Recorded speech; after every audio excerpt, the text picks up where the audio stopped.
are back with some Oblivion, and I want to quickly showcase some mods that I have added.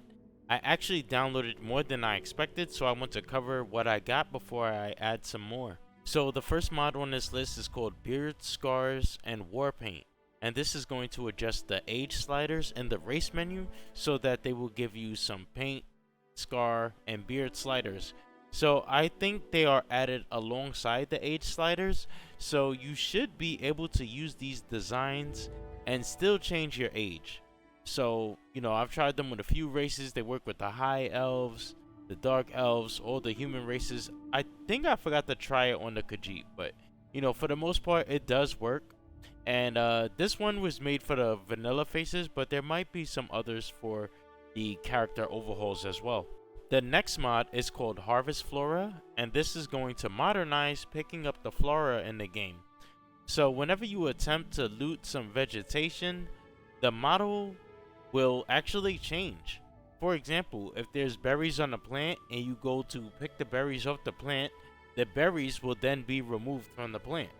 So, it's actually a model change when you interact with it. So, whether or not you're successful at looting whatever you're trying to get, the plant will change on interaction. So, it's great. It makes it more up to date. This is a feature that's present in Skyrim by default, so it was good to have here in Oblivion. Next, we have a race mod called the Wild Tabaxi. To be able to use this mod, you're actually going to have to install the Beautiful People mod. And I forgot how I discovered this mod, but I actually like this one. So this is a good substitute for Khajiits. This mod is similar to the Alms and Doggy Rots mod that you can find in Skyrim. So I also got this mod called Custom Race Fix because the prisoner at the very beginning of the game that says you're gonna die in here, he actually won't talk to you because you're a custom race, so he only responds to vanilla races. So with this race fix, he'll actually respond to you regardless of what race you're using. So it's great to have these two mods. Next mod I have is a clothing replacer, and this is a BBB clothing and armor replacer that makes the ladies have bubble bottoms and balloon bosoms. So there are some texture fix patches if you use Oblivion character overhaul. And it also has some jiggle effects as well that work with the 360 motions.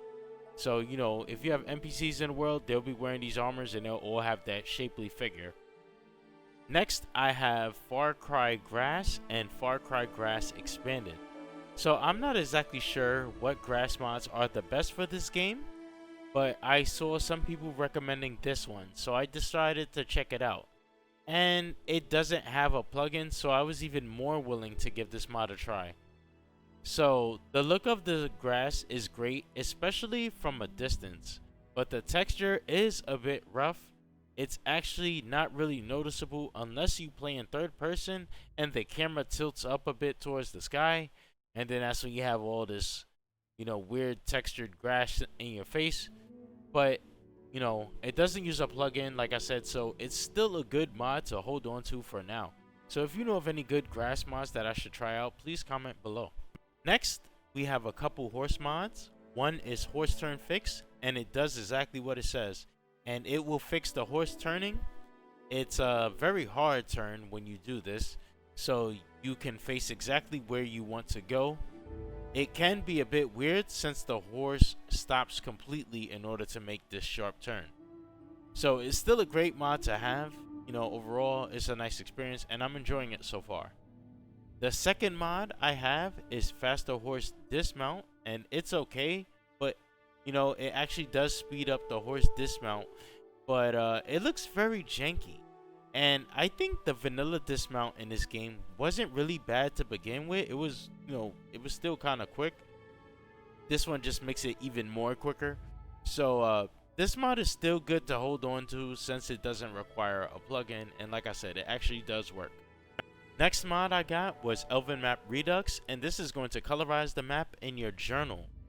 I like the look of this mod, so I'm going to keep it. And it's only a texture replacer, so it's not going to have a plugin. A lot of these mods that we're reviewing say they don't have plugins. But anyway, now I need to get a mod for some map marker icons, like maybe some custom ones or some colored ones. So let me know what you suggest.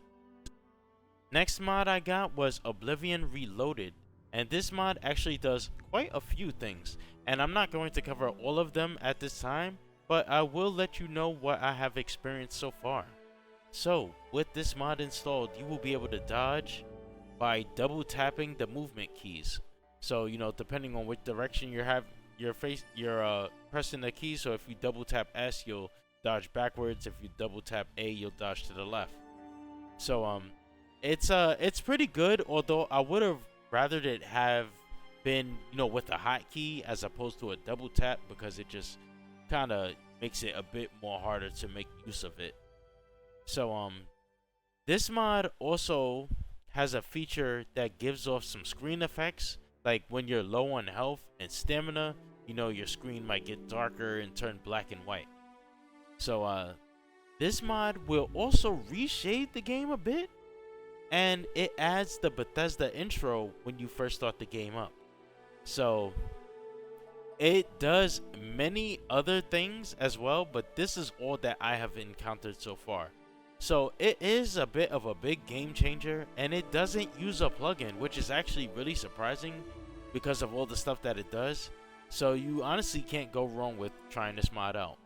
So don't use stutter remover if you're using this, since this mod already has a built-in stutter remover. So the last mod is a follower named Artorius Castus, and he is a blade that can be found at the Cloud Ruler Temple, and you can recruit him once you have joined the Blades. So there's a conversation that you will have with him when you first meet him, and you will have to go through this before you recruit him. And the conversation is basically a whole lot of nothing. I think the author actually went a little too overboard with the dialogue, as he had a whole bunch of stuff to say that just wasn't important. But once the convo is over, he will follow you. He has a bunch of commands like checking gear, wait here, telling him to follow you on foot or on horse. And it's kind of cool because if you tell him to follow you on horse, you'll actually only get that dialogue if you're outside where he can actually ride on a horse. So that's a nice cool little feature there. He comes with his own horse named Dragon, who he will spawn in whenever you tell him to ride on his horse. So it's actually kind of cool because you could walk on foot and you can have him follow you while he's on his horse. So that's a really nice. And once you enter the city, he will dismount his horse and just follow you in the city. So his face textures look pretty weird, and it's actually disappointing because I really like this follower, and I have yet to find a follower in the base game. So I'm going to hold on to this one and hope that I could find a fix. But honestly, it's really not the biggest deal, especially if you equipped him with a closed face helmet. So that is going to do it for me on this video. We will definitely be back with some more Oblivion mods, since what I have shown you in this video is about half of what I recently added. So I will show you the rest of them soon. And that's it. Thank you all for watching. Rate the video, subscribe to the channel if you haven't already, and I will see you all next time. Take care.